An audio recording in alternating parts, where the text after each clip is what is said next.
High-income students could possibly have two parents with degrees and high-paying jobs. This motivates the student to pursue higher education. High-income parents also enroll their children in academic or athletic programs which help them develop an expanded vocabulary and a sense of ambition. On the other hand, the low-income students could possibly have parents that did not complete their secondary education, and this can influence the student to follow in his or her parents' footsteps. The working-class family sets rules for their child but lets them roam around freely and do as they please, which separates the two worlds between adulthood and childhood more quickly.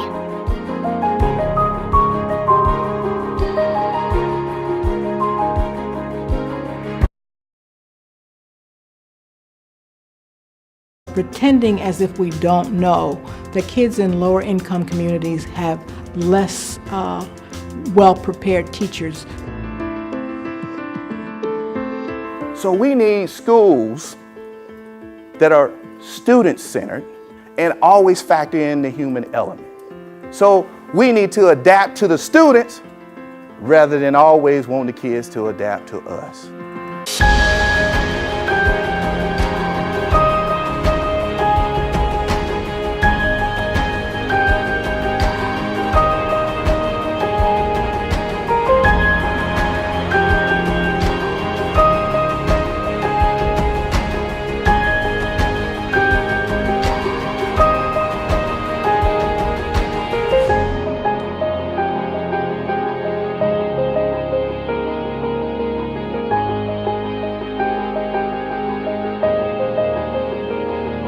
Has already been established. We've got to learn what works and do more of that, and we've got to get rid of the stuff that doesn't work. And that's exactly what the Every Student Succeeds Act does. First, this law focuses on a national goal of ensuring that all of our students graduate prepared for college and future careers. It builds on the reforms that have helped us make so much progress already, holding everybody to high standards for teaching and learning, empowering states and school districts to develop their own strategies for improvement, dedicating resources to our most vulnerable children. And this law requires states to invest in helping students and schools improve and focusing on the lowest performing schools and closing those big achievement gaps. Second, this bill makes long overdue fixes to the last education law, replacing the one-size-fits-all approach to reform with a commitment to provide every student with a well-rounded education.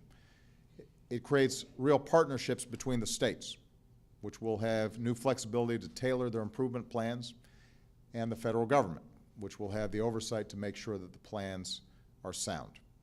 It helps states and districts reduce unnecessary standardized tests, something we talked about a couple of months ago, because what we want to do is to get rid of unnecessary standardized tests so that more teachers can spend time engaging in student learning, while at the same time making sure that parents and teachers have clear information on their children's academic performance.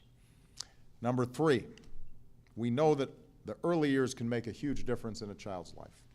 So this law lays the foundation to expand access to high-quality preschools, and it creates incentives for innovative approaches to learning and for supporting great teachers. And finally, this bill upholds the core value that animated the original Elementary and Secondary Education Act signed by President Lyndon Johnson.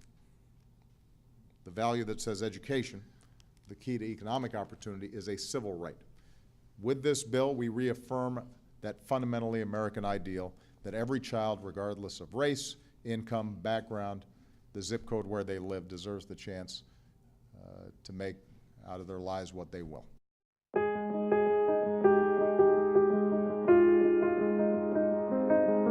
The National Summer Learning Association is a nonprofit organization that dedicates its time and effort in order to help low-income students. This program provides positive encouragement and learning skills for the low-income students in order to create a brighter future.